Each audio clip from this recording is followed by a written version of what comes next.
ओम श्री साई नाथाय नमः। Good morning Sai morning. क्या आप जानते हैं कि हम सुंदर हैं? क्या हमारे हाथ सुंदर हैं?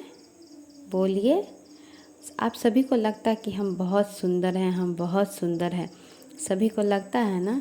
पर सुंदरता क्या होता है, आइए आज जानते हैं एक छोटी सी कहानी के माध्यम से। अगर जिन लोगों को नहीं सुनना है वो स्किप करके देख सकते हैं, और प्रार्थना तो कम से कम पूरा ही सुनिए, और कहानी भी सुन लीजिएगा तो कोई घाटा नहीं होगा। सुन लीजिए, अच्छी कहानी है, इससे आपको कुछ सीखने को ज़रूर मिलेगा। तो आइए कहानी के माध्यम से इस बात को समझते हैं कि कौन सुंदर है कौन नहीं। तो चलिए।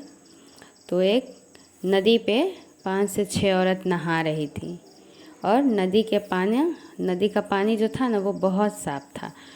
तो उन सभी औरतों में से एक औरत को उस पानी में अपना चेहरा दिखाई दे दिया, अपना हाथ दिखाई दे दिया। तो वो बाकी औरतों से बोलने लगी कि मैं तो बहुत सुंदर हूँ, देखो मेरे हाथ कितने सुंदर हैं। इस पर सभी औरतों में बहस हो गई।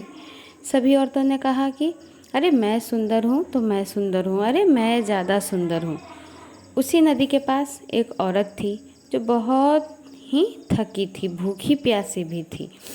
तो उन औरतों ने उस बूढ़ी औरत को बुलाई और उससे पूछी कि आप बताओ कि हम सब में से कौन ज़्यादा सुंदर है, कौन ज़्यादा सुंदर है। तब बूढ़ी औरत बोली कि मैं बहुत भूखी हूँ, बहुत प्यासी हूँ, मुझे कुछ खाने को दे दो, उसके बाद ही मैं कुछ बोल पाऊँगी या बता पाऊँगी। पर उन लोगों ने बुढ़िया की तो मानो बेइज्जती ही कर दी। उसे न कुछ खाने को दिया न पीने को दिया, और बदतमीजी से उसे वहाँ से भगा दिया। वहीं पर दूर खड़ी एक औरत जो मज़दूर थी वो यह सब देख रही थी, अपने मज़दूरी कर रही थी, काम कर रही थी, और वो ये सब देख रही थी। वह औरत भी एक मज़दूर थी। उस मज़दूर औरत ने बूढ़ी को अपने पास बुलाकर उसके हाथ मुंह धुलवाकर जब वो खाना खाने लगी तो उस बूढ़ी औरत को भी खाना खिलाया। जब बूढ़ी औरत ने खाना पीना खाया और उसके जान में कुछ जान आया तो वो बूढ़ी औरत फिर उन औरतों के पास गई जो नहा रही थी, जो आपस में झगड़ रही थी कि मैं सुंदर हूँ तो मैं सुंदर हूँ।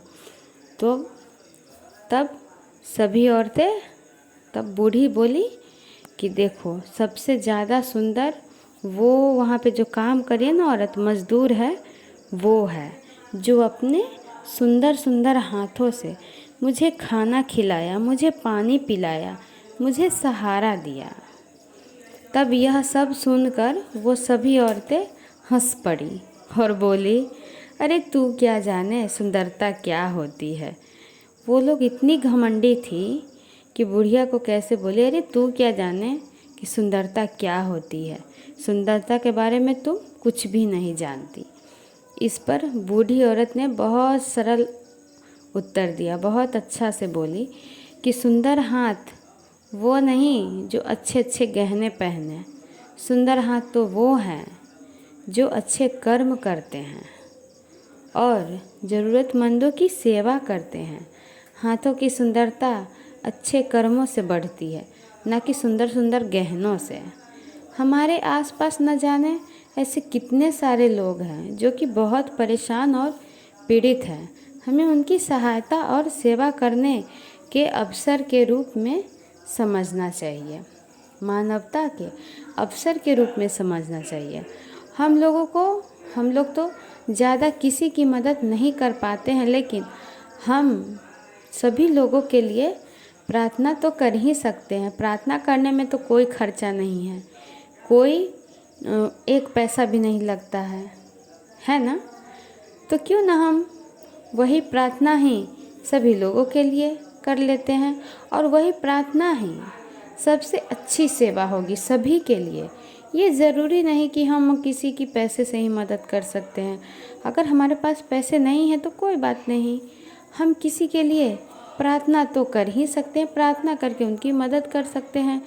क्योंकि आजकल लोग कौन किसके बारे में सोचता है, कोई नहीं सोचता है किसी के बारे में, बस सबको अपने से मतलब है। क्योंकि लोगों के बारे में जब हम किसी के लिए प्रार्थना करते हैं तो वो प्रार्थना उसको ज़रूर लगती है। और तो क्यों ना हम सभी के लिए प्रार्थना करें, और सभी के बारे में सोचना ही एक बहुत बड़ी बात है। तो चलिए, आज तो बातें बहुत हो गई। तो इसी तरह जब हम किसी के लिए कुछ मदद नहीं कर पाते हैं तो बस उसके लिए दुआ कर सकते हैं, बाबा इसकी हालत अच्छी करना, इसकी जो भी प्रॉब्लम है ठीक करना बाबा, इतना तो कह ही सकते हैं बाबा से। बाबा तो इसी में खुश हो जाएंगे। तो चलिए आज की प्रार्थना शुरू करते हैं। आज की प्रार्थना में जिन लोगों के नाम हैं उनके नाम मैं बाबा के चरणों में रखती हूँ। श्रद्धा जी, अक्की राव जी, ज्योति जी, सुजाता बुलबुले जी, कमल राज जी, सावित्री जी, रेशमा चड्ढा जी, ब्रजगोपाल शर्मा जी, हरीलाल कुशवाहा जी, गुरमीत कौर जी, सच्चिदानंद प्रसाद जी।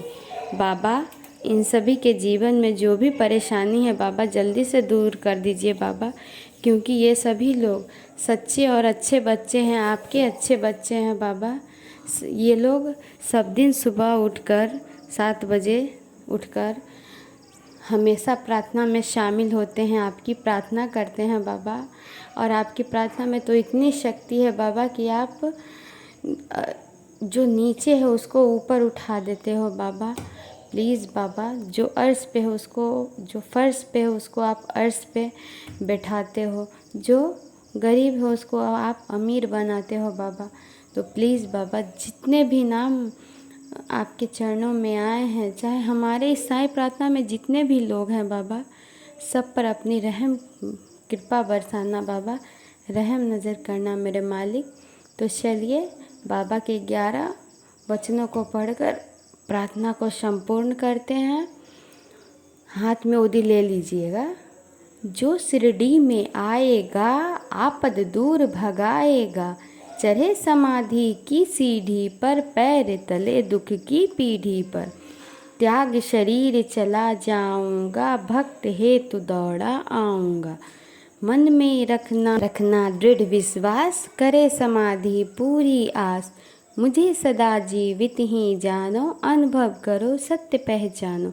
मेरी शरणा खाली जाए, हो तो कोई मुझे बताए, जैसा भाव रहा जिस जन का, वैसा रूप होगा मेरे मन का। भार तुम्हारा मुझ पर होगा, वचन न मेरा झूठा होगा। आओ सहायता लो भरपूर, जो मांगा वो नहीं है दूर। मुझ में लीन वचन मन काया, उसका ऋण न कभी चुकाया। धन्य धन्य वह भक्त अनन्या, मेरी शरण तज जिसे न अन्य। अनंत कोटि ब्रह्मांड नायक, राजाधिराज योगी राज, पर ब्रह्म श्री सच्चिदानंद सद्गुरु साईं नाथ महाराज की जय। आप सभी का दिन शुभ हो, मंगलमय हो। ओम साईं राम, जय साईं राम।